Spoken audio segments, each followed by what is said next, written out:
ഇന്ന് നമുക്ക് തക്കാളിയും ഉണക്കച്ചെമ്മീനും വെച്ചിട്ടൊരു കറി വെച്ചാലോ? ഞാൻ മിക്കവാറും വെക്കുന്നൊരു കറിയാണ് കേട്ടോ. ഭയങ്കര ടേസ്റ്റുള്ളൊരു കറിയാണ്. അപ്പോൾ അതെങ്ങനെ ഉണ്ടാക്കുന്നത് നോക്കാം. ആദ്യം നമുക്ക് കുറച്ച് ഉണക്കച്ചെമ്മീൻ എടുത്തിട്ട് അതിൻ്റെ തലയും വാലും ഒക്കെ കിള്ളി നന്നായിട്ട് കഴുകിയെടുക്കുക. എന്നിട്ടൊരു ഇച്ചിരി എണ്ണ ഒഴിച്ചിട്ട് അതൊന്ന് വറുത്തെടുക്കുക.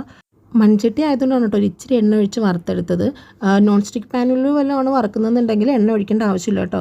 നല്ല സ്മെല്ലാണ് കേട്ടോ. എനിക്ക് സ്മെല്ല് ഭയങ്കര ഇഷ്ടമാണ്. അപ്പോൾ അത് നന്നായിട്ട് വറുത്തിട്ട് അത് ഞാനിങ്ങനെ വേറൊരു പാത്രത്തിലേക്ക് മാറ്റിയിട്ടുണ്ട് കേട്ടോ. എന്നിട്ട് ആ സെയിം പാത്രത്തിൽ തന്നെ നമുക്ക് കുറച്ച് വെള്ളം ഒഴിച്ചിട്ട് തക്കാളി ഒന്ന് വേവിച്ചെടുക്കാം. ഞാൻ തക്കാളി അരിയാൻ മറന്നു പോയതുകൊണ്ട് കേട്ടോ ആദ്യം വെള്ളം ഒഴിച്ചത്. ഇനി വെറുതെ കിടന്ന് ചട്ടി പോകേണ്ടെന്ന് ഓർത്തിട്ടാണ് വെള്ളം ഒഴിച്ചിട്ടത്. നിങ്ങൾ നേരത്തെ തന്നെ തക്കാളിയൊക്കെ അരിഞ്ഞ് റെഡിയാക്കി വെച്ചിട്ട് വേണം ചെയ്യാൻ വേണ്ടിയിട്ട്. അപ്പോൾ ഈ തക്കാളി മുഴുവൻ ഒരു 4 തക്കാളി എടുത്തിട്ടുണ്ട് കേട്ടോ. നല്ല നാടൻ തക്കാളിയാണ്.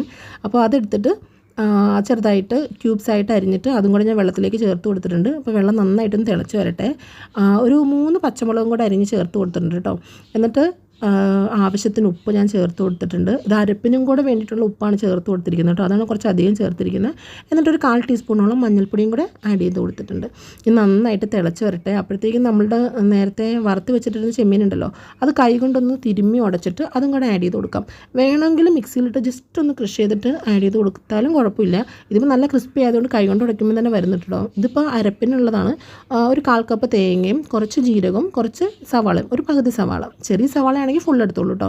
എന്നിട്ട് നല്ല മഷി പോലെ അരച്ചെടുക്കുക. എന്നിട്ട് അതും കൂടെ ആഡ് ചെയ്യുക. അരപ്പ് ചേർത്ത് കഴിഞ്ഞാൽ ഒരുപാട് തിളയ്ക്കാൻ പാടില്ല കേട്ടോ. അപ്പം പെട്ടെന്ന് തന്നെ ഇളക്കി അത് വേവിച്ചെടുക്കണം. തിളയ്ക്കാൻ സമ്മതിക്കരുത്. നല്ല സ്മെല്ലാണ് കേട്ടോ. നിങ്ങൾ ഒരു പ്രാവശ്യം ഇതുപോലെ ചെയ്തിട്ടില്ല എന്നുണ്ടെങ്കിൽ ഒന്ന് ട്രൈ ചെയ്ത് നോക്കൂ കേട്ടോ. നല്ല അടിപൊളി കറിയാണ്. ഇത് മാത്രം മതി ചോറുണ്ണാൻ, വേറെ കറികളൊന്നും വേണ്ട.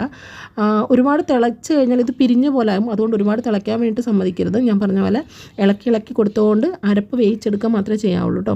ഇനി നമുക്കൊന്ന് താളിക്കാം. കുറച്ച് വെളിച്ചെണ്ണ ഒഴിച്ചിട്ട് ആവശ്യത്തിന് കടുക്, പിന്നെ 2-3 ഉലുവ, പിന്നെ 2 വെളുത്തുള്ളി. അതെനിക്ക് ഇഷ്ടമായതുകൊണ്ടാണ് കേട്ടോ. വെളുത്തുള്ളി ഇഷ്ടമല്ല എന്നുണ്ടെങ്കിൽ ചേർക്കണ്ട. ചെറിയുള്ളി ചേർക്കുക. കുറച്ച് കറിവേപ്പില ചേർക്കുക.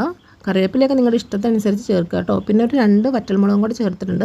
എന്നിട്ട് നന്നായിട്ടൊന്ന് ഫ്രൈ ചെയ്തിട്ട് നമ്മുടെ കറിയിലേക്ക് അത് താളിച്ചൊഴിച്ച് കൊടുക്കണം. ഇപ്പോൾ വീഡിയോയ്ക്ക് വോയിസ് കൊടുക്കുമ്പോൾ തന്നെ ആ വെളുത്തുള്ളിയൊക്കെ മൂത്തിട്ടുള്ളൊരു സ്മെല്ലുണ്ടല്ലോ, അതെനിക്ക് ഫീൽ ചെയ്യാൻ പറ്റുന്നുണ്ട്.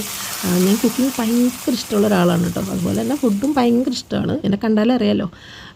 നിങ്ങൾ എൻ്റെ വീഡിയോ ഇതിന് മുൻപ് കണ്ടിട്ടില്ല എന്നുണ്ടെങ്കിൽ നമ്മുടെ ചാനലിൽ കയറി നോക്കുകയാണെങ്കിൽ അടിപൊളി റെസിപ്പീസ് ഒരുപാട് ഞാൻ അപ്ലോഡ് ചെയ്തിട്ടുണ്ട്. ഒന്നിനും അധികം റീച്ചൊന്നും വന്നിട്ടില്ല. പക്ഷേ നിങ്ങളൊന്ന് ട്രൈ ചെയ്ത് നോക്കുക. എല്ലാം അടിപൊളിയാണ്. കാര്യം എനിക്കിഷ്ടമുള്ള റെസിപ്പീസാണ് ഞാൻ അതിലെല്ലാം അപ്ലോഡ് ചെയ്തിരിക്കുന്നത്. അപ്പോൾ നിങ്ങൾക്കും ഇഷ്ടപ്പെടുമെന്ന് എനിക്ക് ഉറപ്പുണ്ട്. അപ്പോൾ ട്രൈ ചെയ്ത് നോക്കണേ.